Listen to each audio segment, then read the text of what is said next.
Hello everyone and welcome back to Bass Series. Today we will talk about the legendary Metropolis bass solo. I've always wanted to play this solo and it took me so much time to figure it out, but still I cannot play it the way that I wanted to, but I'm not John Mayank, so I think it's good enough. John Mayank himself actually has a tutorial about this one, but he doesn't go into too much detail.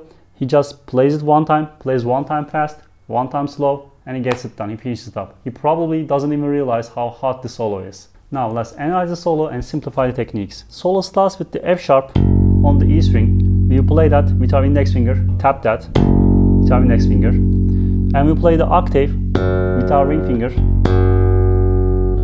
and the F sharp on the left hand side. Now that index and ring finger pattern puts a little bit too much stress onto our wrist, so don't practice this for too long. You can actually hurt your wrist. Just divide your practices into short bursts and I think you'll be fine. You can actually play this with your pinky. It's perfectly playable with your pinky. Also, this whole solo is perfectly playable on the 4th string. So if you're a 4th string, you're good to go. You can actually play this with your pinky, but it's hard to get that feeling with your pinky. And I think the ring finger sounds better.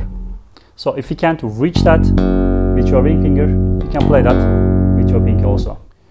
After the octave, F sharps, you will play another F sharp on the 9th fret of the A string with your index finger. Then you will play the octave with your ring finger again on the right hand side.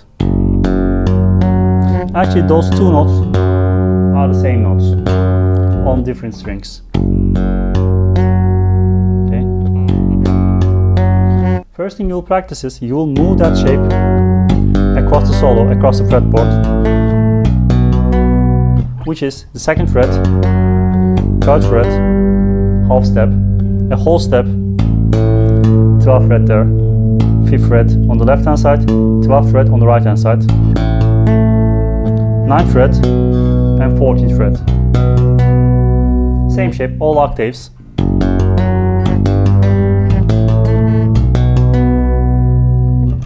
After you get that half step, whole step thing going on, you can continue with the solo, which is after you play the octaves, you play another index finger with your left hand side and you play the ring finger on the left hand side. We basically get back, we basically turn back. Okay. After that we play the 4th of that root note or the 11th of the lowest F sharp, which is another 9th fret on the right hand side. We'll play that with our middle finger. That note is actually 32nd note.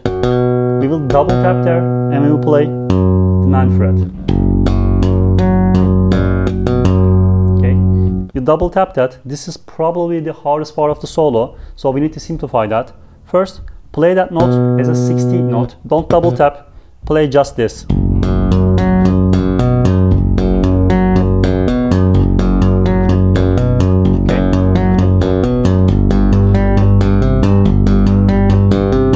Play that all across the fretboard, all across the solo. After that, after you get that shape done, at the 32nd note. To play that 32nd note, your action needs to be low enough to get that double tap feeling. It might sound like dead notes if your action is a little bit too high. Your aim is that sound.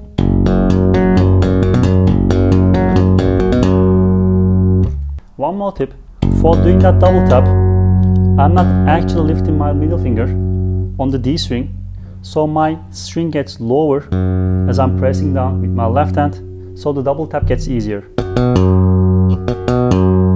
Without pressing down with my left hand, see the difference? Alright?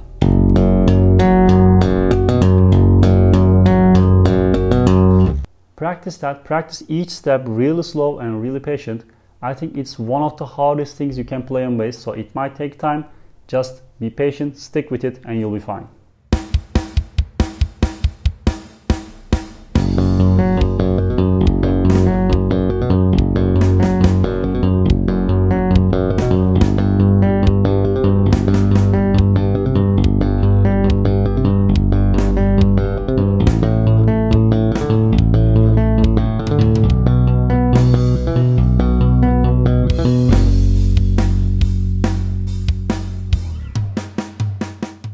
yeah, that's about it. If you want the drum tracks or you just want to support the channel, you can do that on my Patreon page. See you on the next one.